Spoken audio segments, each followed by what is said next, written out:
And good evening. Welcome back, ladies and gentlemen, to another episode of Next Round Sports. This is Chris Porter with Jeff Amos and Caleb Culver, ready to bring back some more hard-hitting action from our past week in sports. How you doing tonight, gentlemen? Good. Doing great. It's that sports time of year, especially in Dallas. So I'm looking forward to talking This about is it. one of my Two favorite times of playoff the year. teams. You've Gotta got like it. baseball, you've got basketball playoffs, you've got hockey playoffs. We just had the NFL Draft. draft. We've got, the Kentucky Derby coming up this weekend. We've got a lot going on right now. This is going to be a really exciting time, one of my favorite times of the year. But we'll go ahead and jump in first to the NBA playoffs, where the Dallas Mavericks tied 2-2 with the LA Clippers going back to LA. Winning one, dropping one at home. We've split at home each sets. Let's reset to a tied series. Frustrating thing to me is without Kawhi Leonard, the Clippers are playing better. Yes. And they're blowing us out of the water. Honestly, I was going to get on here and I games was in a like, row. if the Clippers were brave, they would bring Kawhi off the bench because he's not No. 100%. He News hurts him. today, Kawhi Leonard He's will not be playing back. he's not playing tomorrow. It is official. He is out. Mhm. And I don't think he's gonna play the rest of the series, to be honest. I don't think he will either. Why And not? this is the He said thing they is play that better. if he's not playing, the Mavericks need to come out and they need to hit the Clippers in the mouth right from the get-go. We can't wait for the game to come to us. We can't wait to see how the game's going to go, or we're going to end up being down 25 points again like we've been game 1 and game 4. They've come out just completely sluggish. You've got to get out there and get after it first. Hit them in the mouth fast. Stay out of foul trouble. Stop reaching in. Play good, solid defense you've been playing since the All-Star break, and come out quick. If they don't come out fast and quick, they're going to get buried down and just completely try to unbury themselves from a hole like they've done in game 1 and game 4. Yeah, I don't know what it is about Sunday at 2:30, but apparently that's a huge issue for the Mavs. But seriously, it really felt like the Mavs looked at the scouting report just like everyone else did and said, "Oh, Kawhi is out, so we'll tap the brakes," and then they get their ass kicked, just like Game 1. It was the exact same deal as Game 1. Except Game 4, they came back and damn near won the thing. But when you're already down 31 points, you can't put yourself in that hole. You just can't do that. This cannot happen again. As Not if you said, want to win Chris, consistently. you have to come out of the gate and punch them in the mouth and get this shit going. You cannot be down by 20 points again. You Or can't. else, not only you're going to lose this game, you're going to lose a freaking series. And Luca Yeah. came out after the game 4 saying that he's got to be better. He's letting Kyrie down. He did have a bad game that he had a game terrible forward by his standards. Kyrie helped bring us back into that game. But my Oh, knock yeah. on Kyrie was Kyrie the hero. is Kyrie has to realize, okay, Luca's off, and he needs to take over in the first and not wait till the second. Let the game come to him and then start taking over. To where then we're battling out to the very last second. At least we didn't run out of time like we did on game 1.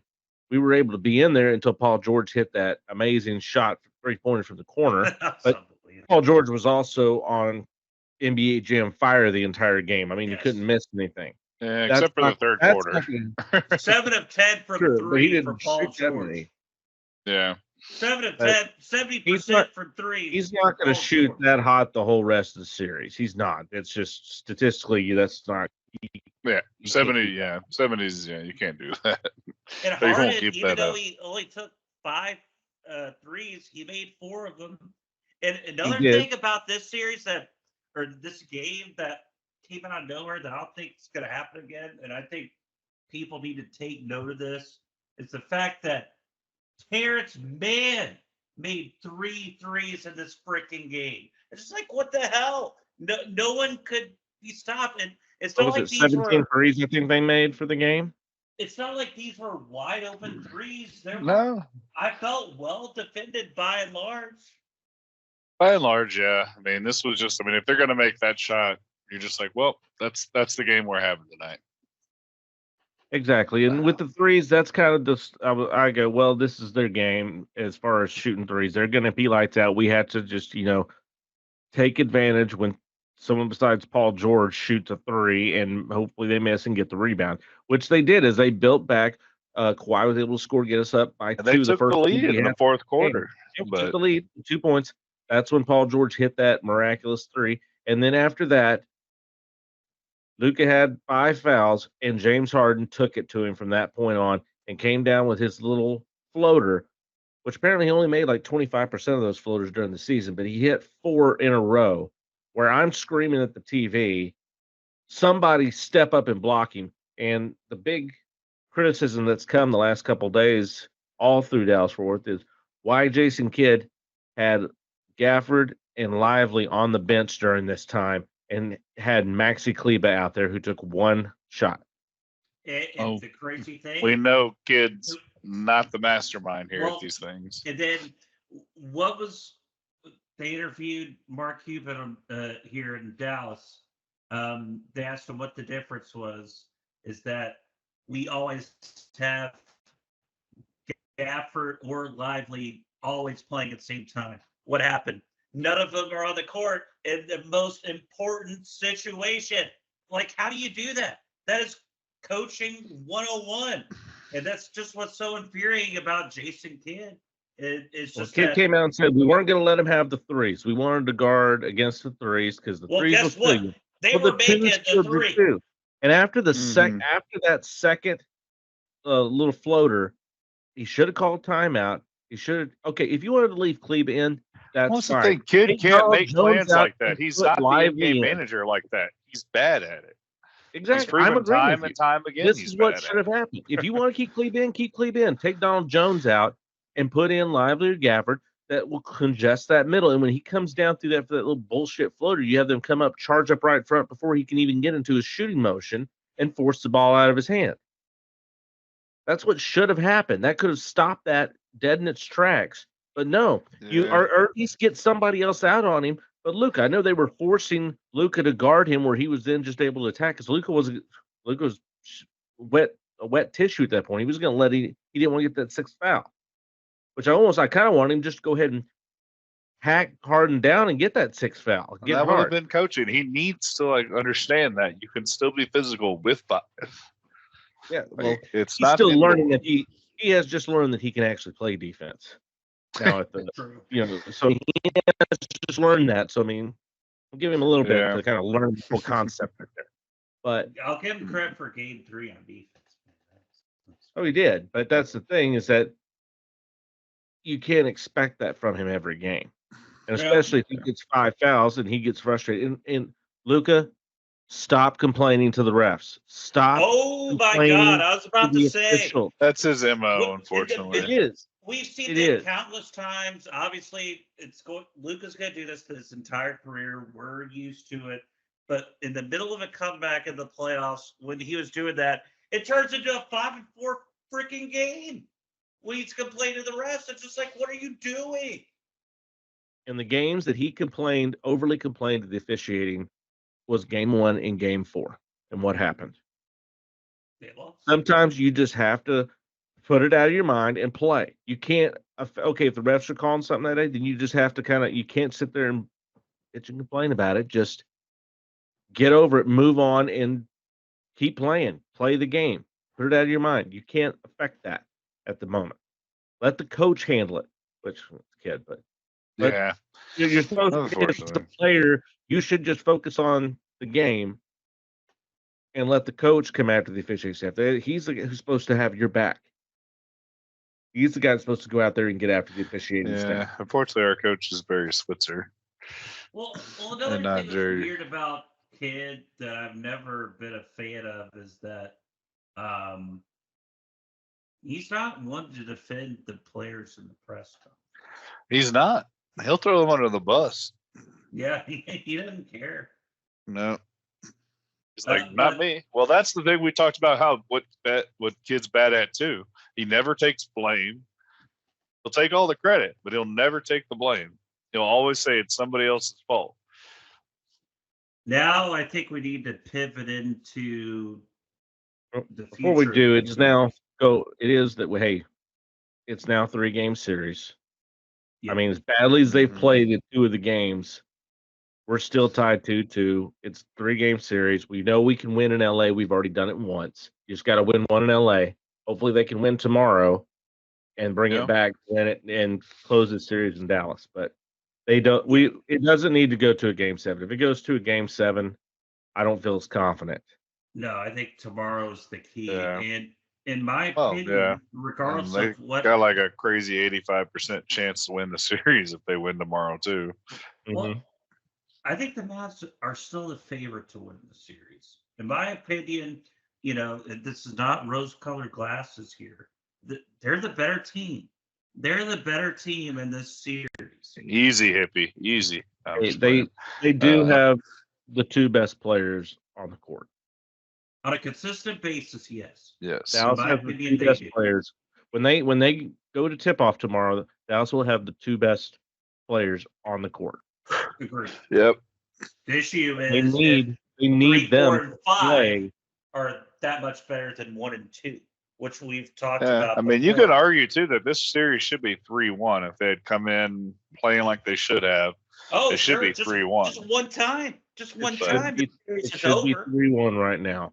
So they've got their work cut out for them, but we'll see tomorrow which Maverick team is going to come out, and if Luka is going to, which a lot of people saying he's playing hurt. I understand that, but at the same time, we need an Yeah. all-star level I mean, he's performance. probable, but he has a knee sprain, so we'll see how it Anyways, goes. go ahead, Jeff. Where were you wanting to pivot to now? No. I was just talking about by pivoting, just moving forward into the series, which we've Oh, gotcha. in the future, which we've discussed, is that we've reflected upon the frustration of So Game now we got to 4. go against the Thunder too. Is who we got to Well, look forward to once we we get don't- there. But we- that's neither here nor Let's there right not now. think. Let's not pivot that far. I'm just talking about pivoting for the rest of the I think series. A Caleb's slight more pivot. moving on to the other series going on in the Western Conference, and that brings up Oklahoma City, who did get the sweep against New Orleans and finish them off. And really, when it comes down to it, here the best thing about all this is Charles Barkley talking about how Yes. New Orleans doesn't get to go to Yeah. Cancun, it's to go to Send that him to nasty Galveston. polluted water in Galveston, where Yeah, you gonna give him a bus Galveston, ticket. which Beyonce's mom responded back to him that they love Galveston water. They know it's dirty, but it's still theirs. To where Yeah. Chuck did a quick, I wish we had the whole, audio for this, but Chuck gave a quick apology because he didn't want to offend the Beehive Yeah. and fancy. He did, and then he went Yeah, back on yeah. the rant and And just he doubled doubled down down. in San Antonio, the Churro women. Ernie and Chuck asked if he was going to go vacation down in Galveston, to where he said, absolutely not in that dirty ass water. And he doubled Yep. down. He said he'd rather go to San Antonio with their big old women than go to Galveston. I don't know how he knows about it, but he's exactly right. He must have I mean, gone down there in the Houston. It's not clear when he was- water, when he but was it's down not dirty playing water. for It's the just Rockets. sand. He must have gone down there once. Hey, He probably Galveston did. isn't tough, man. Charles Barkley is a Galveston's not national dump, treasure. but He is a funny national man. treasure, and he's the only person that can say these things, and everybody just laughs about it. Oh Just my true. gosh, Anybody else for says sure. anything, anybody else said that kind of stuff, and they would just be, "Oh, you They'd can't be- say that. You can't say it. Yeah, This is it's like- offensive." No, Yeah. Charles Have to make says it, it- and everybody laughs because it's Charles Yeah. fucking Barkley, and he That is is a just national terrible. treasure. Protect him at all costs. All I just right. want to go to what was it? Just lost my train of thought. It'll come back to me here in a minute. Well, I want to bring up too in the Thunder series how interesting it was to see the Thunder diss the national news reporter and go talk to their local guy first after their sweep, and then get back to the national news media. They're like, we're gonna give the local guy the quick press first. So good for Thunder on that. Seemed like a bunch of fun-loving kids. So I think the next series of the Mavs do get to, it's going to be very entertaining. I think they could sweep the Clippers too, if it does come to the Clippers. But we'll have to see on The that thing one. with Oklahoma City is this is their first time in the playoffs, and historically speaking, teams that are first year going through aren't going to win it. They're going to get knocked out at some point because this is the building of character and learning how to win. Right. So, very true. Very true. And then speaking of sweeps though, I'm gonna pivot. Before you get over there, I just remember remember what I was going to say. Go ahead. Then I'll pivot us. Think of a better golfing matchup, or not matchup, but if you could sit down and play golf with two other guys, Charles Barkley and John Daly. Oh my God. It would take you forever because neither of them can hit the ball. No, but this is not for the actual game of golf. This is just to sit back and watch. Yeah, this is for like our golf game where we just sit and talk and drink. Yeah, I'm going to be a passenger and just drink as much. Just play a scramble beer. with them. Yeah, drink beer and have fun. Yeah, it'd be incredible. Fair enough. Be interesting to say the least. Anyways, go ahead. I'll pivot away. Yeah, so I'll pivot away and give props to the Timberwolves here for Jeff with their sweep of the Phoenix Suns. All their talk of the championship that they were going to win with this roster. Who can guard this roster? Who can guard this? Who can guard any of us? Who can shut us down? The T-Wolves can. Well, the Suns, considering you were extremely nervous at the beginning of the series, Jeff. I told him, Mister, we don't match up well. Congrats on your sweep. And Beal's performance on Sunday night was symbolic of the series. 4 of 13, 9 points, 1 rebound, 2 assists, 1 of 5 from 3. He provided nothing. He was supposed to be. And I mean, Cat got 25 points all season. He's provided nothing all season for this Phoenix. Nothing. Right. Very true. And right now, all the talk about in Phoenix is blowing this team up. Yeah, I'm hearing and the thing is, I don't know how you do it. You don't have a first-round draft pick. No, you don't. 6 years. No. Mm-hmm. Yeah, it's like I don't know how you build this team. You don't, unless you try to trade away Durant, Booker, Beal, and try to recuperate some of these picks back, because that's the only way you're going to be able to. Yeah, or an Eric Gordon is probably going to be the first of Booker going to New York. That's where he's wanting to go. As soft as he is, he will get eaten alive in that New York media. But he's got Brunson. He's got Brunson to protect him. Well, that's if he goes to the Knicks. If he goes to the Nets, he doesn't have to worry because no one cares about the Nets in New York. Right. So very true. Very true. It'd be like Keith Van Horn for a couple of years. All the rumors I'm seeing of Durant reunited in Oklahoma City. That could be bad. That would be. To me, him being the veteran now to come help teach these guys some things. Mm-hmm. Either that or he'd come in and blow up the chemistry. Either way, it'd be interesting to watch. Very true. The very thing true. is, the Thunder are so good the way they are right now. Like, why screw that up? Because you add that veteran presence. I mean, you're adding probably the best pure scorer in the game right now in Durant. One of the, yes. So, I mean, you probably take that risk no matter what, assuming you don't have to trade like one of your young guns that you're relying on.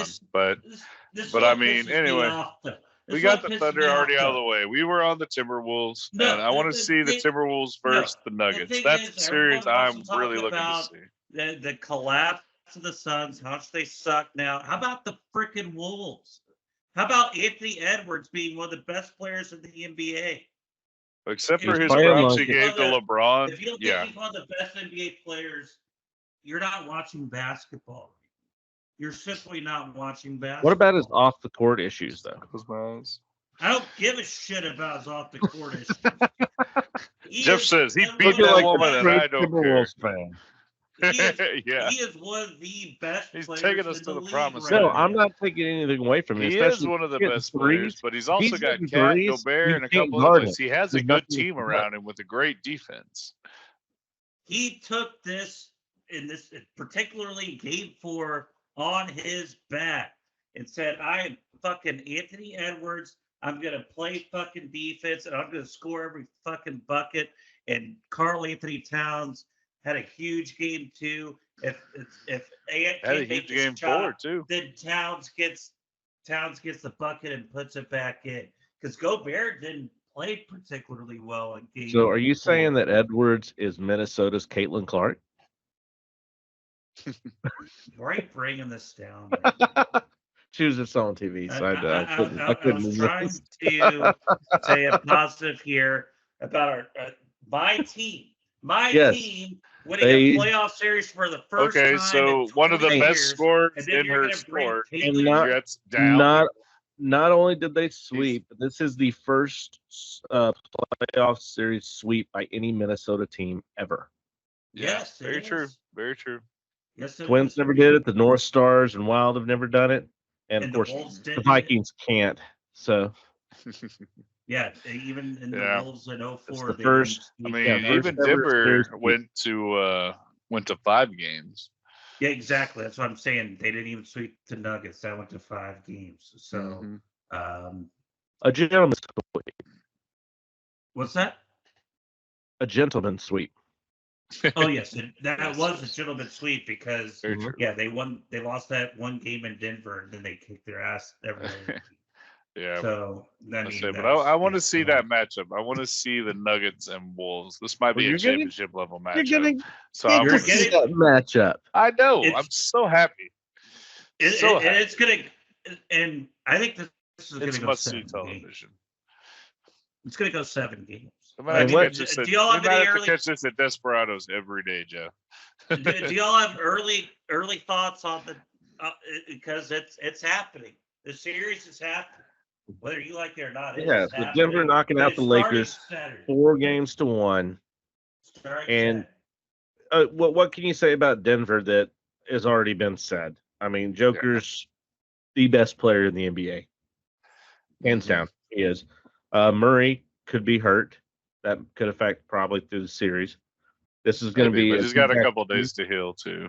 But the question that I want to ask you both for your opinions, your thoughts on this: what is LeBron's legacy in the LA for the Lakers if it turns out he opts in free agency and he leaves to go play with Bronny? What is his legacy as a Laker? I think a disappointment because Yeah, I think it's what it was when he first left the Cavs. You're like, you're Because- fucking leaving us. Except he actually After you did said win he a wanted- championship with I the know Lakers. he won a title, When he but came- that was in Yeah. the bubble. I know Yeah, it was that it was was in the the bubble. bubble. It was the bubble. I know this. I know it was the bubble. They just kind of gave him one then. But And so I think Mhm. in But terms the White of Howard said they should have Lakerland, kept that team together. the greats in Lakerland win multiple titles. They don't win one in a well, bubble. there have been people. Yeah. Was it Stephen A. Smith saying that he should get or was it Stephen A. or was it Chris No, Broussard? I can't remember LeBron who said it he should get a statue. Is who said was. Yeah, he can get a I thought it statue, was and somebody everyone else just that started people were laughing more. at him and like, no, yeah. you don't get a statue for In winning a Cleveland- championship in Cleveland, LA. he- statue. Yeah, should in get one in Cleveland, Cleveland. you better have a statue in Cleveland. Yeah. But yeah, Maybe No. Miami. You could probably get one in Miami too. But possible, or maybe a to jersey me, retirement at least. not in the Lakers. No. There's no You way. don't- Not with that franchise history. Not with one championship in a weird championship at that. No, Yeah, that's not good enough. It was a disappointment. And just think about all the other. this whole run with Uh, him and Anthony Davis has been a disappointment. You thought it could be? Well, I thought it could be really good. You're I was supposed excited. to win multiple titles when you go to Lakerland, and Mhm. it didn't happen. And not only other than even if you took out the bubble, think about all the other times they failed in the playoffs. You know, losing in the first round, multiple, not even making the playoffs. Yeah, So, if you are the Lakers, say you're the general manager of the Lakers, and LeBron comes to you and says, "With your 17 pick, if you take Bronny and I will stay here," are you doing that? No. honestly, I'm probably blowing up that team at this point because I don't see where it's going to go, and just say go to wherever your son is if that's where you want to play, because we're Well- blowing up this team. So, if you are the GM of a team, pick a team. Which team benefits the most by drafting Bronny and possibly getting LeBron? And that Bronny I pick, think by the way, maybe- that's a second round pick. That's not a first round. Yeah, If you were to go into the draft. It's But if you draft him in the probably first round and gonna LeBron be. comes in, you're pretty much guaranteed to win the championship this next year. I You're don't not think guaranteed though. If You're he not comes. guaranteed because You're not if guaranteed they're that. guaranteed. How come the Lakers didn't win? If you here, then I'm putting together a scenario. Yeah. First round pick, you spend on Bronny, you get LeBron James for 2 years, you get one ring out of those 2 years. Do you do it Yes. Yeah. I mean, of course. and sacrifice the future? Sure. Unfortunately, yeah, we've learned from the Rams that we could sacrifice and still kind of make it through to greener pastures fairly quickly.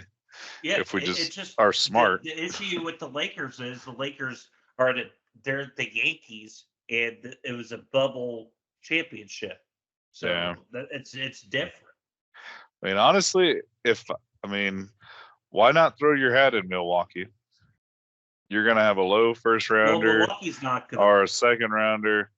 I mean, LeBron will play in Milwaukee. But I that's the mean- thing. Does he just want to play with his kid? Does it really? What else does he need to prove at this point? He doesn't need to prove anything else. He's Oh, the no, all-time scoring leader.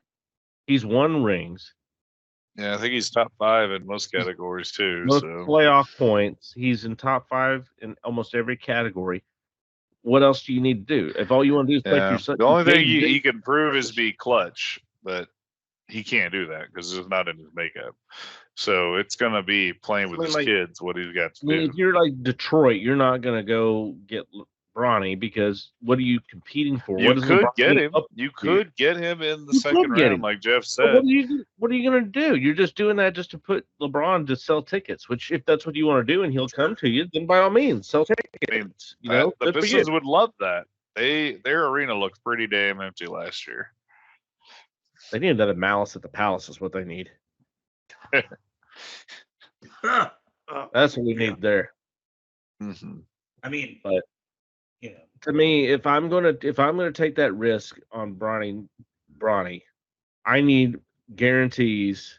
Hey, LeBron, you are coming because he's gonna play at least I think another 2 years. I think he's got 2 years left. He'll play, but I need assurances that you're going to be coming, and I want to make sure my team is competitive enough that we're one piece away from getting a ring, and that one piece could be LeBron.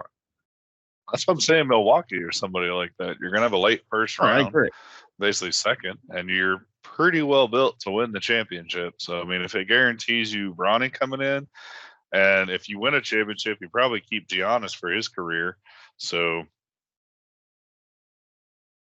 I heard people on the radio saying Dallas should be in on this.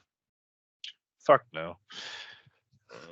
I agree. I'm not for it, but that was the conversation they put up was, hey, Kyrie and LeBron are buddies again. Luka idolized again. Yeah. I mean, if they do a second rounder, maybe, but we don't even have a first rounder this year or next year, so it's going to have to be a second round pick. Have to be a second round pick. Which he'll be a second round pick. Yeah, I don't see him being a first, unless Milwaukee or somebody's taking it. He averaged like 3 points a game. I know. Completely, and not to mention, and the heart issue. A heart issue, yes. Yep. So, but just the thoughts I wanted to get. I thought that was a good question asked. I heard asked earlier today, and just thought that was a good one for us to kind of. It's interesting at least talk about there. Because his legacy is already cemented with Miami and Cleveland and everything. It's just okay. He's one of the top 5 greatest players. That's just what LeBron is. No, I can say no problem with that with top 5. Yeah, I have no problem saying. Yeah, I won't. I won't put him as number 1, but. Oh yeah, no, me neither. I wouldn't even put him in my top 3, in all honesty. But I mean, you might say if you're going all around player, you might have kind of an argument with Magic, maybe between those two guys being the best all around player. But that's the only argument he can have of being the number 1 of anything as far as NBA grades go. But he's top 5 for sure. Well, yeah, of course.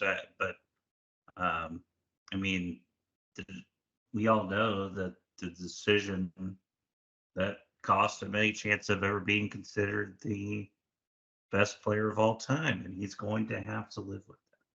Well, that Got and him. his anti-clutchness, where he passes the ball up, or he just makes the wrong basketball decision. Or when in you critical score moments 8 like points that. against the final, Yeah. against the Mavs in the finals. Yeah, or Mhm. that. Yeah, That's that. in the era of the super Mhm. team. All right, well, Exactly. we've hit the West, so I guess we can spend a few moments on the lackluster Eastern Conference. Sixers Boston, win tonight. The Yeah, the Sixers series make goes it on. 3-2. Yeah, don't so New call the York comeback. Don't call the still hasn't comeback. knocked it out yet. The Knicks Brunson's been need playing one out of his more. mind though, but He hit his last game 47, setting a New York Knicks playoff record. Man, if only. Could you imagine if him and Luca were on the same team? Oh What man, could they I don't do? know. Yeah. Wow, right. amazing. Oh, conference finals at least, I think. Only that could ever have happened.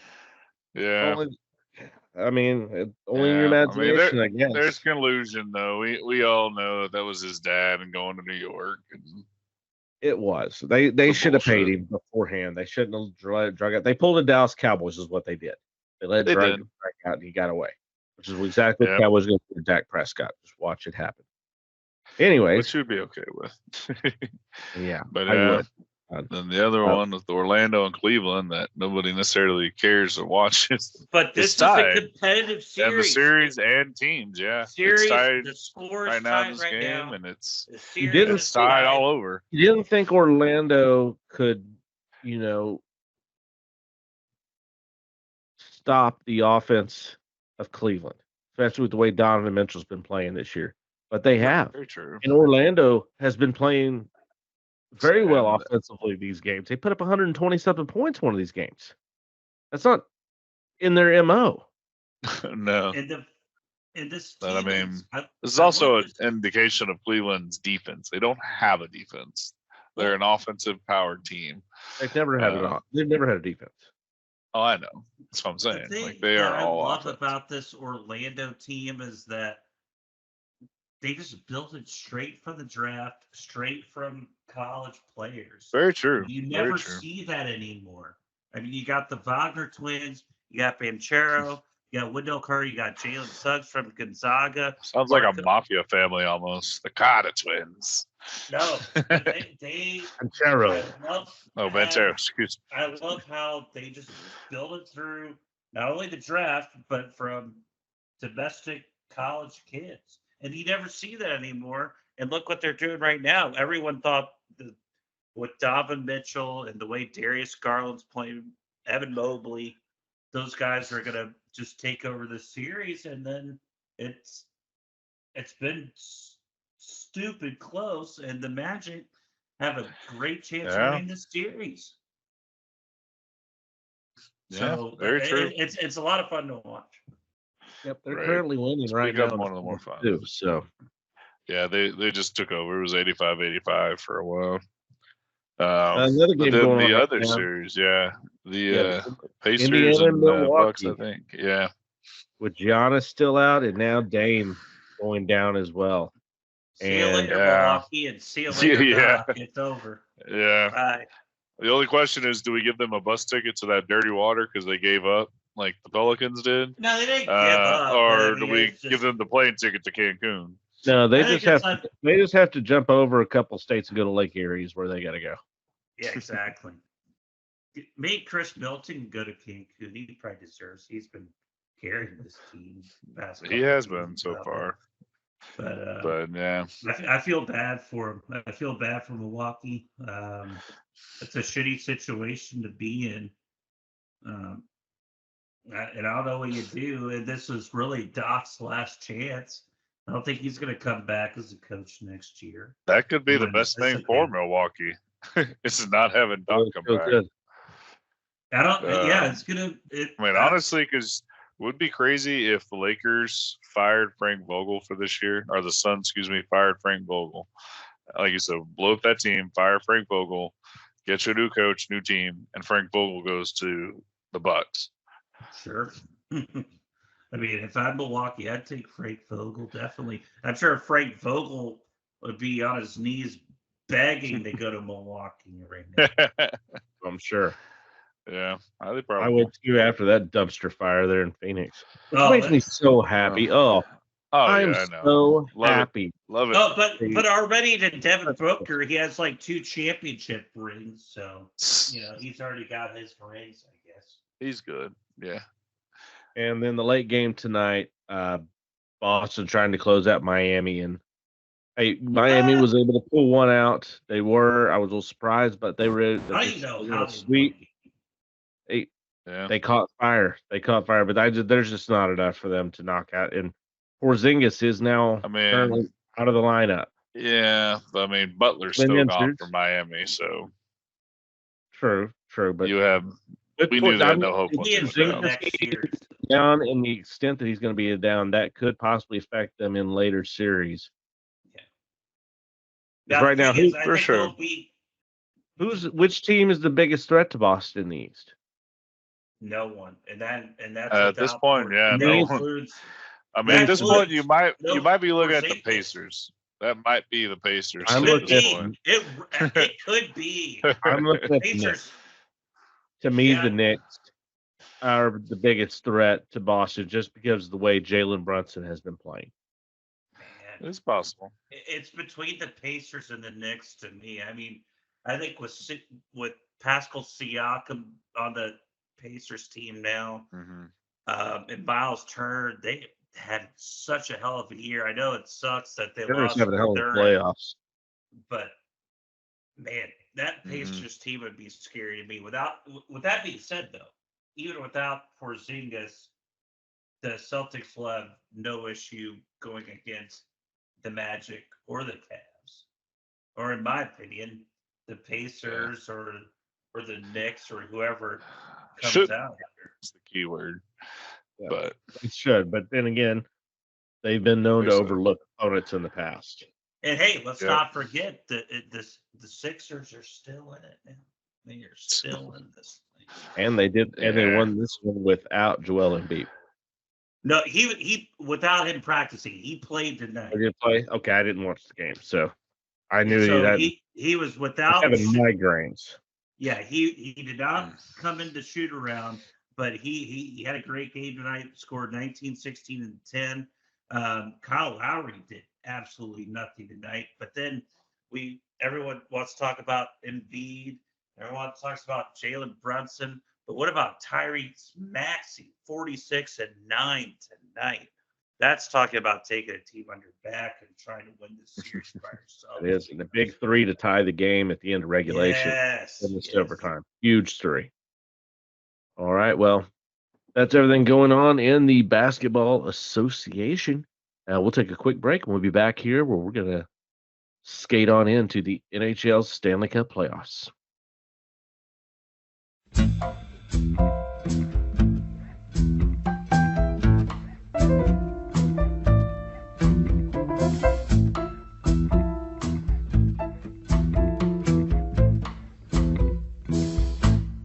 And welcome back from the break as we're ready to chill things out here a little bit and get into the Stanley Cup playoffs. And we'll go ahead and start with the team near and dear to all of our hearts, the Dallas Stars, getting a huge win. Oh, don't call it a comeback. Yeah. Splitting the home field advantage. Just like, see that coming like our World Series champion Rangers just winning on the road. And everyone thought this series was over when they left for Vegas going down 0-2. I didn't feel great about it, but I was optimistic. We're going to win one game probably, but yeah. Ottinger plays better on the road. He has the whole year. And they looked good. They were controlling the beginning and end of each period, and they just looked a lot sharper. On game 4, I can agree with you. Game 3, they didn't. I was questioning whether they were going to lose that game. Oh, well, hold on. They didn't seem like they were in it till the end of that game to me. The Stars, man. The Stars. I thought the Stars came out on fire in game 3. They should have kicked. Well, they should have. That's the key there. And then they got tied up, and then you don't hear anything. It's like they were just quiet. And then they finally put the pressure on and got it done. Well, I mean, Vegas is not your typical 8 seed, like we said. They're the No. reigning Stanley Cup champions. Bringing back And- 3 good players off a interesting financial situation. Well, I think But for the Very playoffs. interesting financial I think- situation. It's a loophole. Everyone knows It of is. it. I mean, they played the game. You can't hate the player. You got to hate the game in that regard. I think the reality is, we could all go through the nitty gritty and take a deep dive into specific situations as to why this series is what it is. But the reality is that both sides are playing their freaking asses off, and it's not a lack of effort. What we're seeing right now is a Western Conference Finals series that happens to be in the first round. This series is so far competitive beyond any series that we see in the NHL, with the exception of maybe Toronto tonight without Austin Matthews being Boston. All these other series have been laughers in the first. 3-1 are sweeps. Yeah, exactly. And so to see this in the first round, this is a treat for any sports fan, even if you're not a hockey fan. You have to watch this. This is great. This is a great sporting event. And again, Caleb, I have to disagree with you. To me, on Game 3, the Stars should have closed that game out in the first period. They should have won. They should have the key. I mean, they kind of came out, got a couple early ones. Luckily, thank God they won it like 1:30 in the morning or whatever the frick it was on. This game's way too Saturday. late. But it won't be tomorrow. Tomorrow it'll be an on the earlier East start Coast. tomorrow. Yes, that'll be 7:30 on the East Coast, 6:30 on Dallas time. As we And joke, then- the rest of the series are jokes. They know this is a competitive series. Probably get some And viewers on it. Right, for sure. And so, to me, I'm not so I'm not going to discount any players as far as like production in a series like this. One thing that you do have to shout though is that Dadonov goal near the end of the first period. If the Stars win this series, I will go back to that goal saying that is the key why they won this series. What were y'all's thoughts on that goal? For the baseline, bounce off shoulder, face mask, crossbar, and where If you haven't seen this goal, Lucky. look it up. Look it up. It is one of like I had to go back and watch the replays 3 times to see exactly how he Yeah. got this puck in to the net. This is an amazing shot. This is a shot you only see in the playoffs. Yes. It's a playoff shot. I still don't know how it went in. I really don't.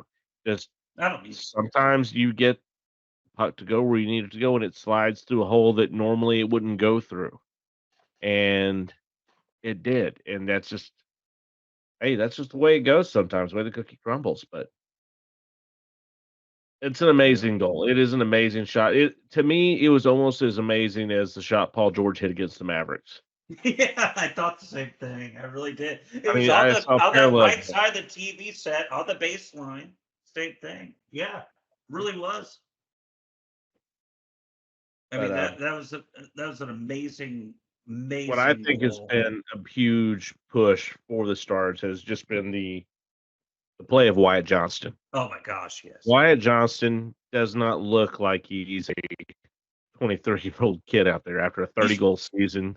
20 years And- old. He's not Yeah. even legal to play in the casinos out in Vegas for this series. And this youth Maybe movement. that's why he's good. He's getting some rest while everybody that's else is up. That's what's so exciting if you are a Stars fan is that they've got the older vets who are going to be moving on soon, but they've got such good youthful players that are coming through that you look down the line. You got Wyatt Johnston, Rupe Hintz, who I've been talking about for the past 3 years. You've got Mario Heiskanen. I mean, they've got so many good young players that they're going to be there. If they keep these guys together, barring any injury, you're set up for the next decade. Yeah. You've got a great team that you can then just add the correct veterans to and put them in. I mean, they're in a wonderful spot right now going into the future, regardless of what happens this Stanley Cup. playoffs. Regardless of what happens here, they are set up for the future, which is really positive. Now, I'd like for them to go ahead and get one for Ben. I think I would like Jamie Benn to get one. Madonna was able to get his one before he rode off into the sunset. I would like Ben to be able to get his as well. Uh, just because since he came down from Boston, I mean, when he came down, he was, had problems, had all the talent in the world, but had so many problems as, not being a professional and everything. And he really settled himself down and become, the absolute leader of this team. Where at first they knew he had the talent to do it, but weren't sure if he had the leadership skills and the mentality to do it. He really has, realigned his whole, thought process and is the even though he's not the best player on the team anymore, that really has to go to probably Wyatt Johnston right now. It really has to. Yeah, It's hard to argue, absolutely. I mean, but the guy. Ben is Oh, still the leader when it comes to the locker room. And I yes. know that these guys are playing for them as well too. Right. I mean, and we've seen it in the past, not just in hockey, but other sports as well, where the younger guys almost, I wouldn't call it pressure, but it feels, they feel incumbent. It's their responsibility to win a championship for these older guys that have paid the way we see it for Super Bowl teams in the past. We've seen it and for World Series, NBA Finals for sure. And I think we're kind of seeing a similar thing now. Going back to the series, just to kind of pose the argument,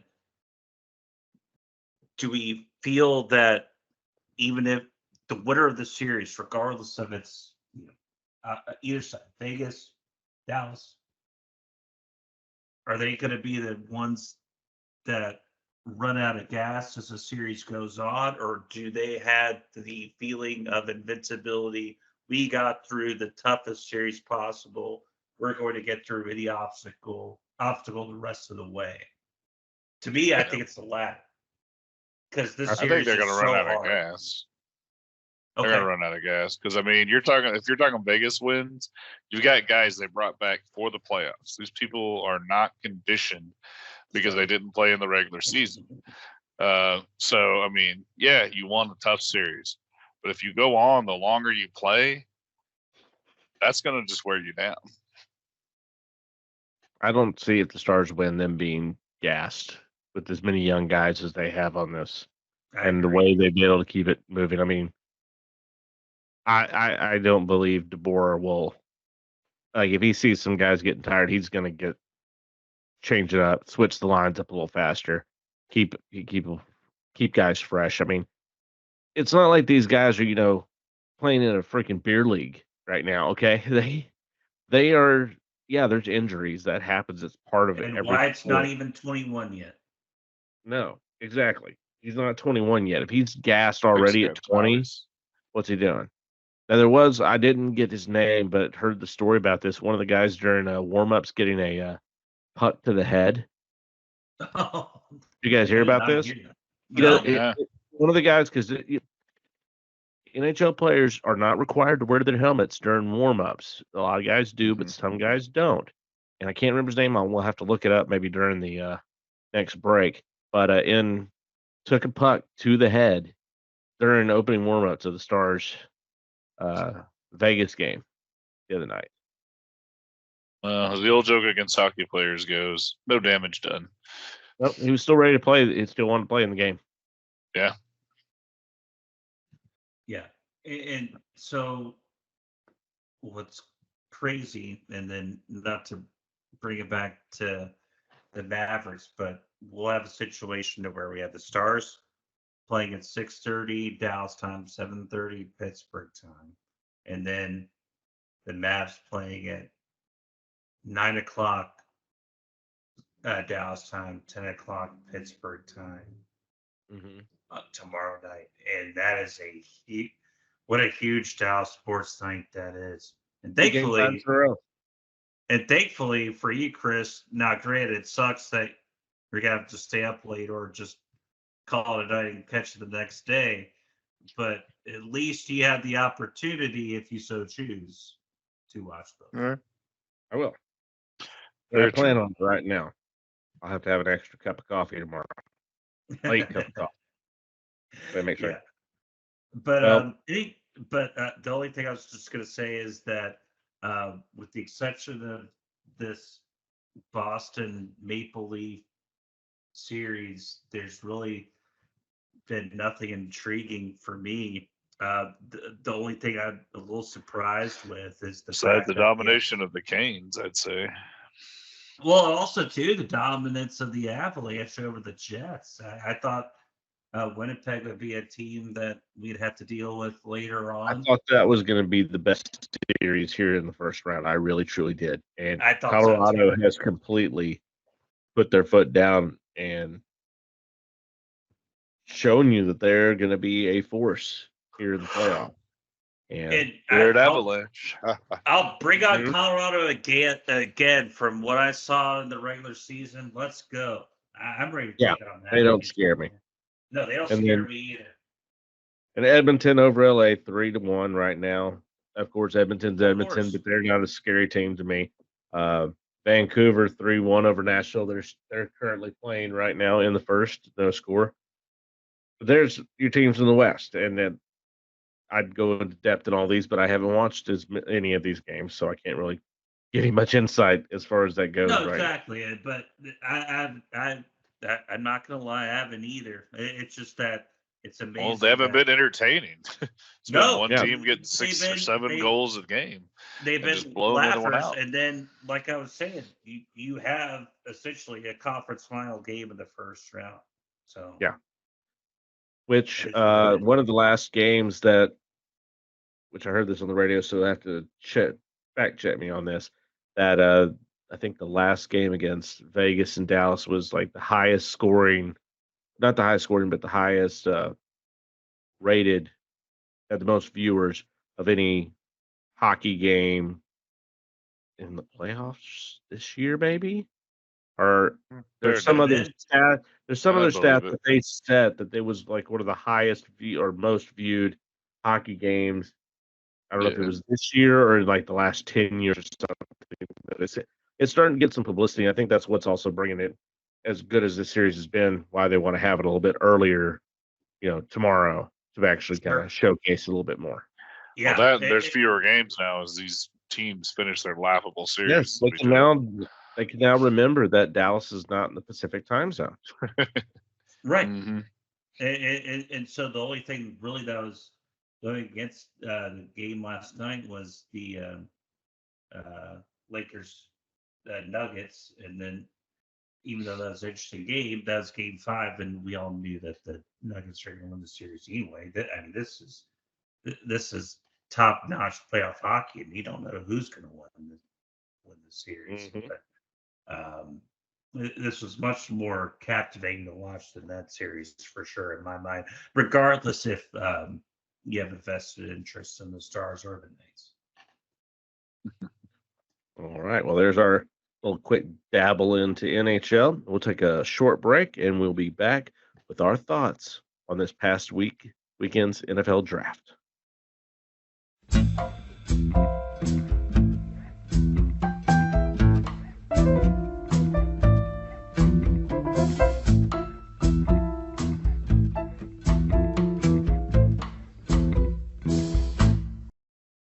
And we're back from the break and ready to dive headfirst into the last weekend's NFL draft. Well, everyone's either happy or sad with their draft status of their teams. Are Is everybody confused. ready to bring them on in and bring these new rookies into the fold and start buying jerseys and everything else that goes along with it? But we'll go ahead and kind of start just like in the draft in our team's order in which they picked. So with the 18th pick, Jeff, how did you feel about Cincinnati drafting Mims, offensive tackle out of the University of Georgia? So, okay, I'll just say how the story goes down here, not to delve too deep in the story, but all of a sudden, first off, I've been Cabo trying to follow the draft on my phone, as we joked about. I have my I didn't have a 3-ring binder with me, but I'm following my mock draft on my phone, following with the draft on my phone during the rehearsal, dinner, and combo. So I'm following the drafts as much as I could, trying to get texts as much as I could through the through the signal out there. Oh, and I was messaging you too during the Mims pick. I know, and then so I get all these condolences like, sorry Jeff, sorry Jeff, sorry Jeff, sorry Jeff, and I'm just like, okay, what the hell do we do? Okay, and then so I was just poking his fun at you. So I figure out that we get Amarius Mims, and so my thought is, okay, we have some development here, but and he could be plug and play too. The guy was a 5-star recruit. He was the number 3 offensive tackle in and he's part mammoth. Yeah, his comp has been Larry Allen, in all honesty. He is a freaking insane person. He's a redwood tree is what he is. He's huge. Do you realize his arms? His arms, 36 and an 8. That is absolutely insane. And he's not, just to show you how highly he was recruited. He was 1 spot behind Caleb Williams, 1 spot ahead of Dallas Turner, who are both obviously first-round draft picks. The knock on him is that he's only started 8 games, and he's only played those 8 games at right tackle. He missed 6 games this year with a left ankle injury, but the potential is through the roof with this guy. I guarantee you, if he played next year, if he just played, he wouldn't have had to be great, but he would have been a top 5 pick in this draft. His physical abilities are off the charts, and if this were to pan out for Cincinnati, you got booking tackles with him and Brown. Yeah, he'll be a right tackle this year. He'll be a right tackle this year, but I'm saying year 2, year 3, this guy could be a freaking beast. And I think it's worth the upside, even though the lack of experience isn't there. And also, too, I love his maturity on the field. He does not get penalties. He is flagless, I believe, and in his junior year for Georgia. This guy knows what he's doing. He has a lot of maturity for his age with the lack of experience. So I think there's a lot of upside with a pick like this. We just need to see, first off, more snaps to begin with, and then durability as well. And I think that was the durability issue. I'm not worried about that. It's just a one-time thing, but we need to see more snaps. But I'm very, very pleased with the first-round pick. Now, going into the rest of their draft, Chris Jenkins, a very solid pick at 49.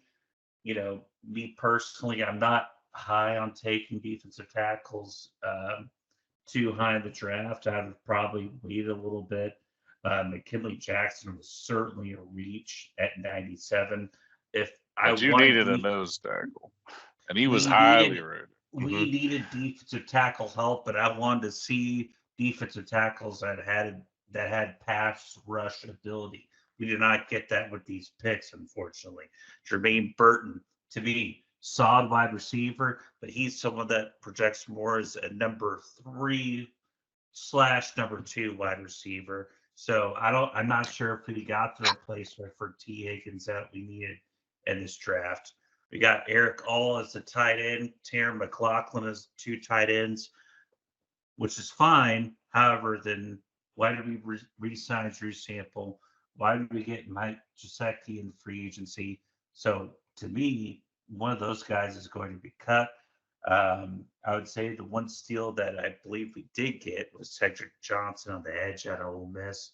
I think he has the ability to get very significant snaps for this team. But all in all, a very average draft for the Bengals. I'm not saying that necessarily we didn't address needs, but I'm saying that, these still could be questions for the future later on. So I'll say an average draft, go along the range of a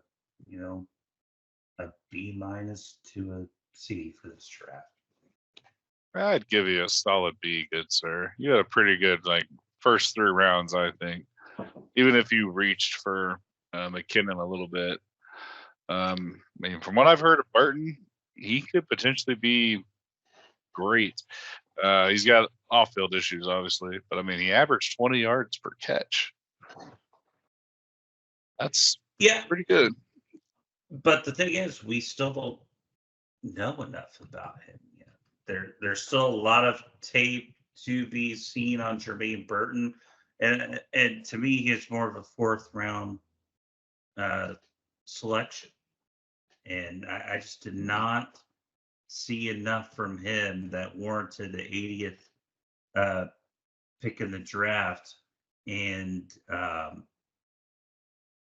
also too, I think he's a little lean at 6 foot 196. I'm a little concerned about his character a little bit. Transferring from Georgia, going to Alabama. He's had unsportsmanlike conduct penalties. He's never been a guy that's really got along with either of his coaching staffs, and so and the productivity at the end of the day. Now, granted, he was never, I guess, in theory, the main feature wide receiver, but the productivity wasn't there ultimately. Now, granted, he is a touchdown machine. So, but maybe it's a deal where the Bengals are thinking this guy could be a better pro player than college player, and sometimes the tape shows that he just has to be mature enough to all the off the field stuff get out of the way. Let me ask you another question then. If you don't like the wide receiver, how do you feel about either of your tight ends? I mean, you got one from what is lately tight end university, basically Iowa, and Eric All. Then you've got Arizona State. Sorry, I've got to look at my notes here. Tanner McLaughlin, who broke Rob Gronkowski's record at Arizona State. So, I mean, y'all need a tight end, and when you have a tight end in that offense, y'all are a much better team, I think.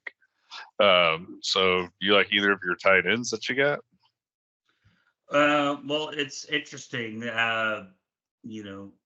watching or just reading up on Eric All. The only reason I really read up on Eric All a lot going into this draft was the fact that a lot of teams were interested in him on his pro day, and a lot of teams brought him in as a top 30 visit. So there's a lot of interest in him. So I wasn't too, including even with that injury history, but yeah, even with that injury history, with the ACL and the spinal surgery, and when he transferred from Michigan over to Iowa. So the interest was there from teams, which I found intriguing. Now, I don't like all that injury history. Of course. Yeah. And also, we got Gesicki and we got Drew Sample. I've never been a Drew Sample fan. Again, I did not like the draft pick when we took him 4 or 5 years ago. No, it would have been 5 years ago now. As a blocking tight in the second round, I don't think that's a good idea. But then all of a sudden to take to have 4 tight ends now, and then to take 2, it's just very, very strange. And I think, based on what I've seen now, I don't think teams saw it this way. I think a lot of teams thought Eric All was the better tight end. But in my mind, and I think as we have seen just reading up on these tight ends, Terry McLaughlin was a better player. And he's a lot more productive. The blocking is not there, but he is a great wide receiver. And also, too, one thing that I like about him is that he played under Jed Fish in Arizona, who has offensive coordinating experience in the NFL. He knows how to run NFL pro routes. So I personally like him better, but I had Eric All being drafted ahead of Terry McLaughlin. It's not because I liked Eric All better than Terry McLaughlin. It's because I knew teams were more interested in Eric All than Terry McLaughlin was. Yeah. And so that's how it panned out. Understandable. Well, let me ask you one more question. Then, sorry, go ahead. Oh no, go ahead. I give you a solid B, honestly, because your top heavy is pretty good, and I like McLaughlin, honestly. I think he can get a little weight on that frame and become a decent blocker, but it's going to take some coaching.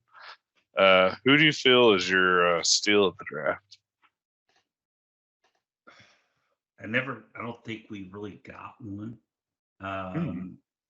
No surprising late picks, you think? Stuck under the radar? Anything like that? Really, in my opinion, probably. Well, I would say Cedric Johnson probably is my favorite draft pick of. That's another way to phrase it. Yeah. I think that's someone that I think could have been more of like a 4th or a 5th round draft pick. The guy that's able to get, I think, able to provide special teams help. Led Ole Miss in sacks last year. Is able to defend the pass. I think he's a really, really good athlete. I think that's someone that they could have gotten the, 5th round perhaps or 4th round, and I would not have blinked an eye at. And for them to get them in the latter portions of the 6th round, I think that's probably my favorite player. Makes sense.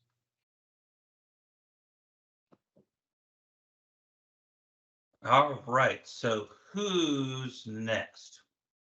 Even though they traded back. Me. Yeah. Even though they traded back. Hi. Ding, ding. Hello. We went really in depth on that Bengals draft, more than I anticipated, but I love it. I love draft talk. There's nothing more that I love than draft talk. It's a good time. So as I'm sitting there, comes up to the Cowboys pick 24. Graham Barton's sitting there. So your boy's there. Fine, He's available. I'm going. Oh, my boy is there too. Graham Barton. I am about to be happy. This is going to be good. We're going to have awesome Great interior start. of our line. Great start.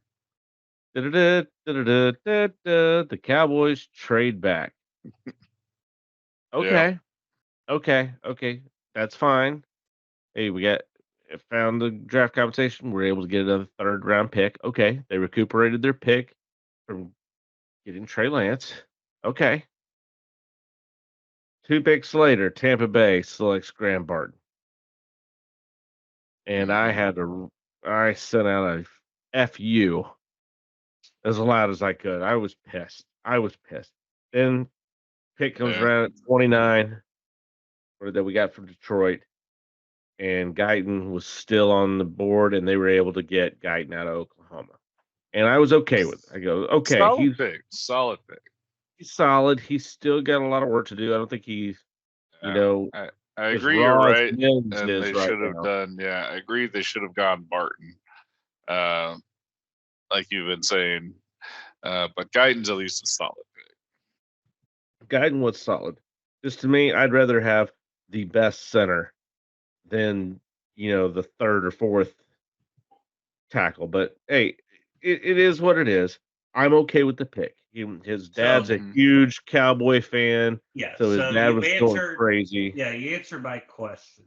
Mm-hmm. That in Well, He wants to be here for life. not to jump ahead, but the question will be, and we'll evaluate this, is that to me, Cooper Beebe was a second round quality pick, and you got him at 70. So you're jumping ahead. You're jumping Oh, ahead. We're all not right. even there. I'll We're let still you- talking about Tyler Guyton.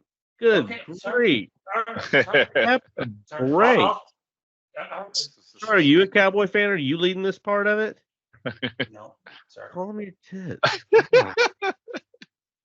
God, I Jeff know you've just got a likes the raging draft. He gets flu for excited. BB, but good. Give it a minute. We're getting to it. All I right. promise. We're getting to it. We're getting I didn't to it. have an opportunity for my draft boners. So with Guyton, yes, he's got the right mentality. He's apparently here. He's the guy that he's ready to get in and work. He's ready to learn. He is raw, but from everything I've been hearing, he's not as raw as Tyler Smith was when he was taken 2 years ago. And you got to trust anything you trust the Cowboys for. It's drafting offensive linemen. They hit on offensive linemen more than anything else. So you got to trust on that, and having him next to Tyler Smith, who's already, proven he's learned how to be a very capable player in this league for 2 years, that's going to really help keep him and help bring him up along. But yes, they were able to get BB. Here you go, Jeff. Getting him offensive guard at Kansas State, I thought was and they got him high in the third, but hey, that right there may be could be your future center or even some people said he could be the heir apparent to Zach Martin, who may be his last year this year. As there's rumors are swirling around that he could be the heir apparent to take over that right guard position and solidify that for the coming future. So all the draft pundits are, happy with what was done with that. I'm okay with it. Like I say, I would have rather have had Graham Barton, but Guyton's fine. I'm okay with it. I'm not as happy as I would have been, but hey, I'm not going to sit here and dog cuss them up and down for what they got. The only thing that Cowboys are really getting a lot of flack for is with their second pick and the third, the one they got from Detroit is taking this Luflau. I can't say his last name, but the linebacker out of Notre Dame. And everybody, apparently, this is the only pick that everyone kind of deems was a reach. That he was apparently had a fourth round grade. Y'all needed a lot of linebacker help. I don't know if he was the right guy necessarily, but y'all definitely needed linebacker help. Leighton Vanderesh finally having to retire. We did need help at linebacker. Now, when I hear Notre Dame linebacker, I think I have flashbacks to Jalen Smith. Which is your butt puckers just a bit. This is the one pick that a lot of people are mad about is why they took him and didn't reach out for running back. We actually had that conversation, in our, where's your pre-podcast running meeting. back drafted? And that's the thing is that from everything I've been hearing, the guys they liked and the guys they're wanting were home run hitters. They wanted speed. They wanted the guys that could kick it to that extra level. And at that, I get it. And once Cowboys they got need an to this point, those guys weren't available. I mean, you're talking about basically two guys, Brooks and Benson. So you were going to wait for Brooks and Benson in the second round. Brooks, they had a chance to go get, but they decided to wait, and he wasn't there for him there in the third. That's what happens in the draft. If you don't go ahead and take the guy. I mean, I was saying they should have got him in the second round as my projection. I thought they were going to get him in the second round. I was a little surprised with the pick they made with that kid out of Western Michigan. But okay, not a terrible pick. Not a terrible pick, but it wasn't what I was expecting. I was not expecting that. But that happens. I mean, it just happens the same thing in fantasy. Every time, I know every year I'm scouting out guys further along in the draft, and then of course, like 2 picks before I pick, somebody takes the guy I was going after. Damn it! Or I take the pick, or I have a guy I'm saving for on the way back, and 4 picks away from me, he gets picked up. It's like, damn, I thought he'd make it all back to me. So I mean, that's just what happens in the draft. You have to roll that dice that, hey, are the other teams gonna go for it? But with Jonathan Brooks, from everything everybody heard, Jerry just gushing over him, saying it's the best interview they've ever had. Just a great standard, stellar guy. And that whole time I heard that interview, I was like, bullshit. You're just trying to pump him up. That way no one else will take him. That's what it is. But I think they would have liked to have Brooks, but I don't think he was the best interview they've ever had in their, entire forever. If it was 89. Well, that's a Jerry Jones thing to say, though. It's like it was the greatest ever Super Bowl bound. That's what we are. You just sounded like Trump right there. I know. I don't know why I went to like Trump accent. Yeah, why did you Trump? It's huge. My hands are big. Dude. I don't know why I went to the Trump accent there. Maybe it's because it's a similar thing I guess he would do. It's like, it's the greatest ever. We're going to do it big. We're going to win. We're going to keep on winning. Yep. So, yeah. No. I was okay with the trade down. Graham Barton. No running back. No running back. You signed Zeke Elliott after, but you've got to draft a running back. How do you not have a running back? The running back class was very weak this year. You can't argue that. You had Langford, you had Shipley, you had Corum you could have drafted. About it, but I'm playing devil's advocate. It was a weak running back class this year. I still don't think they're done. Free agency is abysmal as far as running backs, so I think they're going to have to do like they did when they picked up Amari Cooper. Is they're going to have to reach out later and overpay. You could always get what was it, the old Bengals guy or the old Ravens guy, Dorsett, or not Dorsett. Well, you bring up the Ravens, and this is what pisses me off even more now is that when it came down, to Derrick Henry, you couldn't even pick up the phone, at least just see, hey, guess what? This might be an insulting offer, just so you know before we tell you that, but still, we wanted to call and see. This is all we can really afford to get you. If you're still interested, great. If you want to, tell me to go F myself and hang up the phone, please do that as well, too. Right. That's fine. You should have at least asked. And who knows? He may have said, absolutely, I don't care about the money. I just want to come play there. Yeah. Or he would have said, F you and hung up the phone. But at least you would have known. You could have asked and found out. It makes them look completely inept. They didn't at least call Derrick Henry and say, hey, what's up? That's been the whole Cowboys this offseason. To me, the rumor that I've heard is that they're excited they drafted Trey Lance in this draft because they traded the 4th-round pick for him, obviously. So whenever Dak Prescott flames out this year because he has absolutely no support, Trey Lance is your starting QB the following year.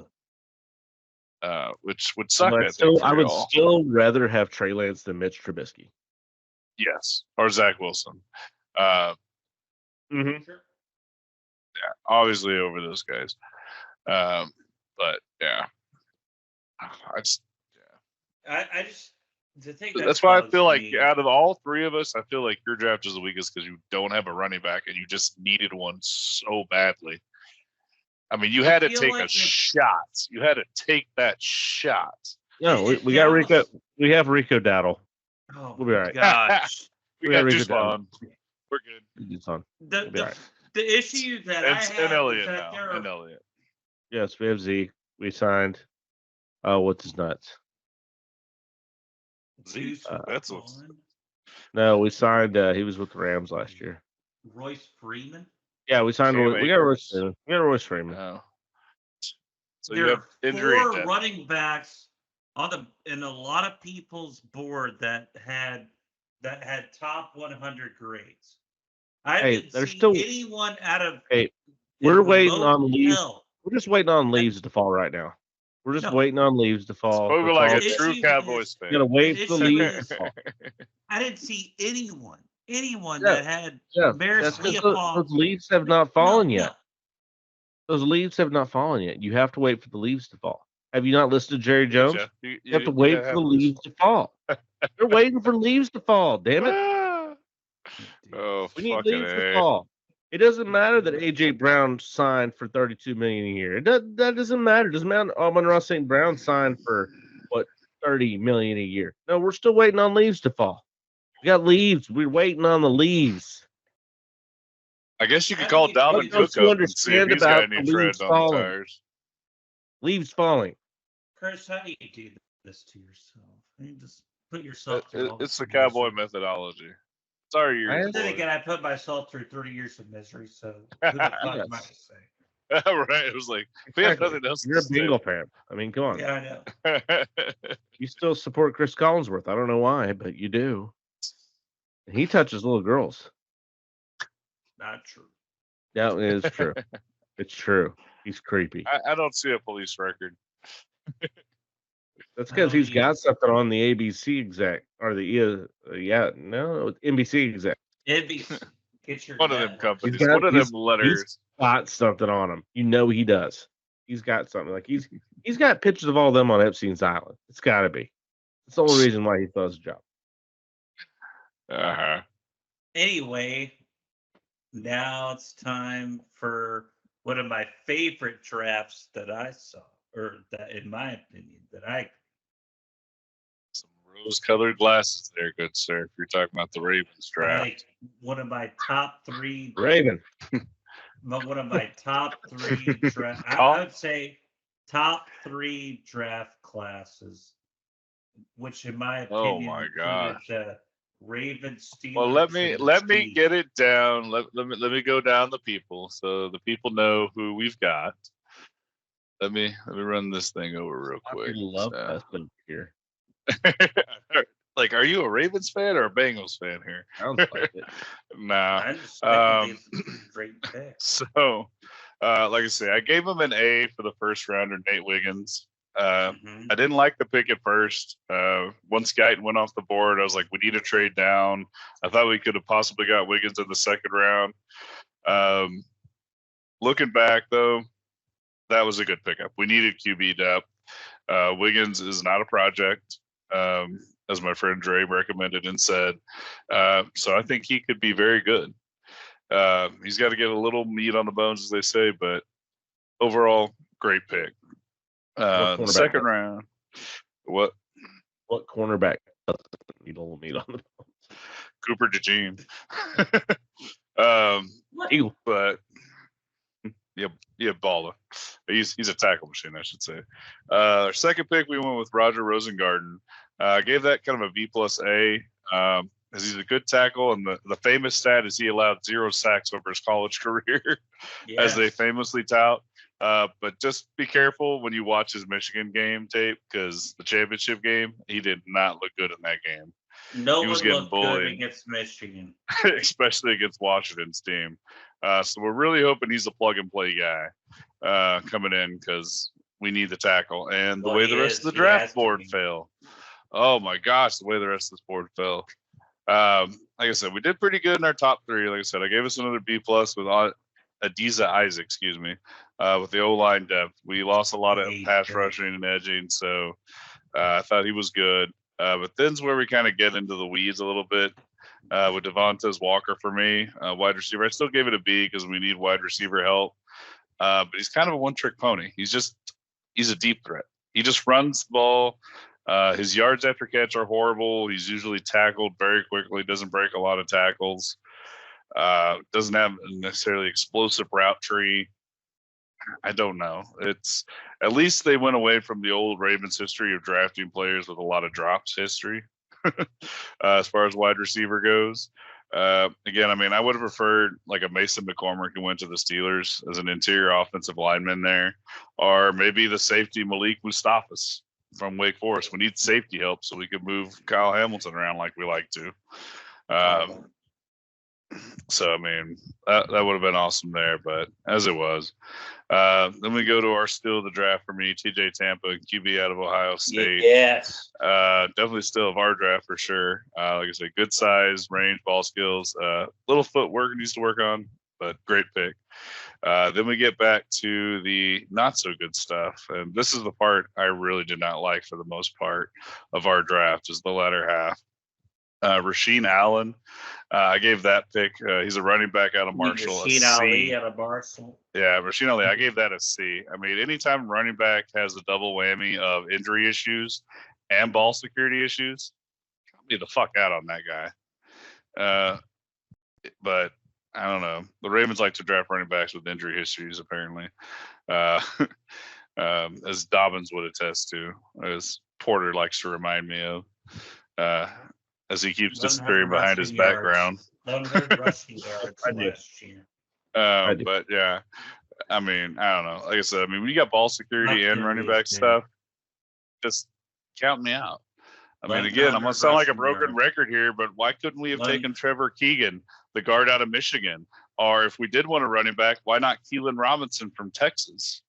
I mean, he looked good on the tape that he had. He doesn't have a lot of tape on him, Keelan Robinson, but I mean, you're behind Bijan Robinson and Brooks. That's a deep Texas locker room. And he's got special teams depth. We've already got 3 running backs that are coming back, and Derrick Henry, well, of course, Justice Keelan Hill, Robinson and Kia looks Mitchell. Good when Jonathan Brooks isn't on the field. I mean, the motherfucker still ran the damn ball against the same people. How many carries did Keelan Robinson? I know he doesn't have a lot, but I'm saying why not take a risk on him? Why not take the risk on him instead of somebody with injury and ball security issues? That's all I'm saying. Keelan Robinson. And we need special teams help. 12 carries last year for Keelan Robinson. Rashid Ali, you want to know how many carries he had last year? He had 212. I like the guy that has so now he's got tread on his tires? Okay, great. So we're going to appreciate the productivity. No, I'm good. I think I appreciate the tread levels. Right. I mean, and what about even then if we'll go another way, away from running back so Jeff can maybe cool down a bit. What about Javen Sullivan out of Troy? Most tackles in the FBS. I mean, why didn't we select him? Well, I mean, he's a great we need player. edge help still. But and then I mean, who else like I do said, you hate on this draft? Because I hate Devin Leary. QB. What's wrong with him? I gave that a C out of Kentucky. I mean, this guy has, to me, he's the arm talent wizard. It's a fucking DeMarcus Russell screen show. He can throw the ball like nobody's business, but his accuracy sucks. Of course, especially when he's pressed. I mean, to me, he's the whole reason Kentucky underperformed this year. And we already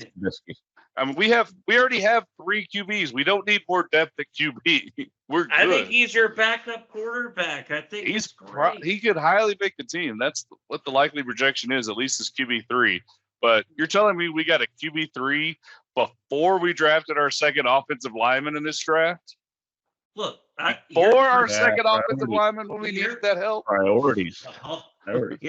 Your criticisms are fair on Devin Leary, but I mean, that dude has a rocket arm. That's what I'm saying. It's the great arm sideshow, like where they don't look at the accuracy, just look at the arm.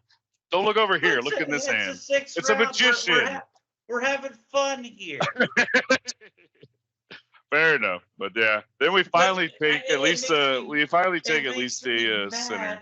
It makes me mad that you're just going to discount the Ravens' outstanding draft just because you don't like their 5th or 6th round pick. I will. You got to have a solid draft. They made a solid fucking draft. I mean, I know the last draft is going to be hard to live up to because that's one of the best drafts the Ravens have ever had, in my opinion. But Devin Leary makes this team. Unfortunately, that's the prediction. I'll tell you this. I think Rashid Ali is going to start for you. At some point this season, he's going to start. No, unless everybody is injured. Unless there's so many injuries, then he might start. But otherwise, no. They don't start rookies. That's the Ravens. Start in like 7 years that he's been there, or however long it's been. Justice Hill. He should. He deserves it. But now we have Derrick Henry, so he's got to sit behind the king. I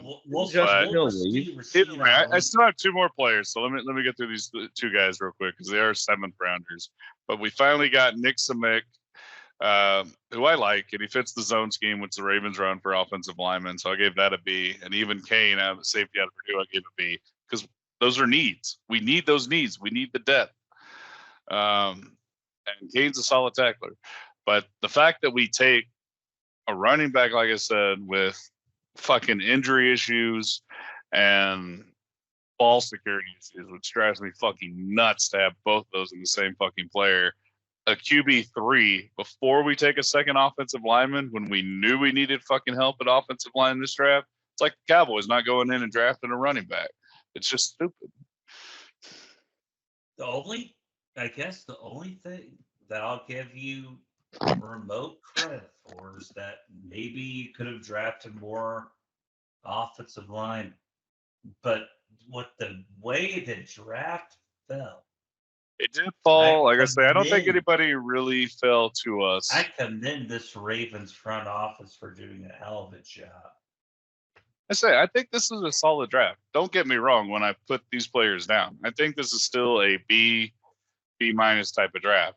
Like it's a solid draft, but this is not a top tier draft. It's just not. I mean, you have 4 good picks out of your 9. But those are the top level. Even if you think that, which I don't, even if you thought that, that's very true. Those are your top picks.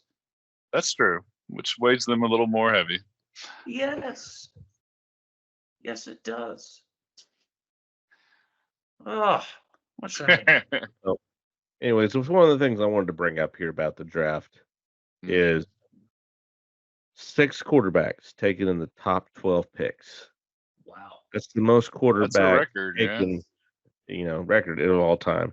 And the one, I mean, you kind of knew where everybody else was. Everybody knew Minnesota was trading up for JJ McCarthy. I mean, we talked about, was it May or May or Daniels would go Daniels, 2 or 3. No, 2 or 3. I mean, everyone knew Caleb Wilson was going to be there. Caleb Williams, but the surprise to me was when Atlanta shocked the world and took Michael Penix.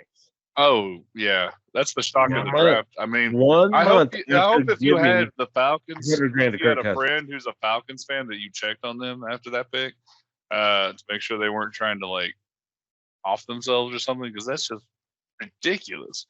I already saw the memes. It was a Trump meme, but it said Arthur Blank telling the Falcons GM, we've already. Why did we draft this? Well, I didn't know that. That famous video went out too of like supposedly like he was explaining like here and doing this like right after that pick. So they're like, that's how trying to have to explain to your boss why you signed a QB for 4 years, 180 million, and then decided to trade up and then draft a QB. Well, they didn't trade up. They didn't trade up. They just picked up their pick. Because Minnesota trade up. They didn't trade up. I forgot. Yeah, no, it's okay. They stated, but even though there was no trades at the start of this draft too, which is very even though Bo Nix is older than Michael Penix, he's 25 years old. So everyone, because the minute this came out, everybody started going, "Oh, well, what did Green Bay do when they took Aaron Rodgers, and then when they took Jordan Love to sit behind him?" Penix is not a 21, 22-year-old kid that you can have sit back for 3 years and then get the most out of his career. No, he's 25. That means you want him to be the starter at 28? He's an old man in football terms. You're not going to have him starting out as 28? Yeah. This is absolutely idiotic. Yeah, so that means there's a time. 24 years old. So they're probably just waiting to cut Cousins, which means you're going to have a whole bunch of dead money. Yeah, as what we the fuck discussed, are you doing? If the plan goes to what they think it's going to be, Penix will be 28 before he starts. The South sucks already. You could have had an impact player come in to help you win this division this year. I mean, Dallas Turner on that team would be fucking who actually I had in my mock draft. Yeah, Bijan Robinson, you have Drake London, you have Kyle Pitts. Put another receiver in with those 3. Yeah, you're looking good. Or that, yeah. Yeah, what if you had Brian Thomas was still on the board, and quarterback? What if you had Roma Dubs? Oduzzi was still on the board then too, yeah. Still like Oduzzi's reaction to freaking hearing the Bears wide receiver yards record.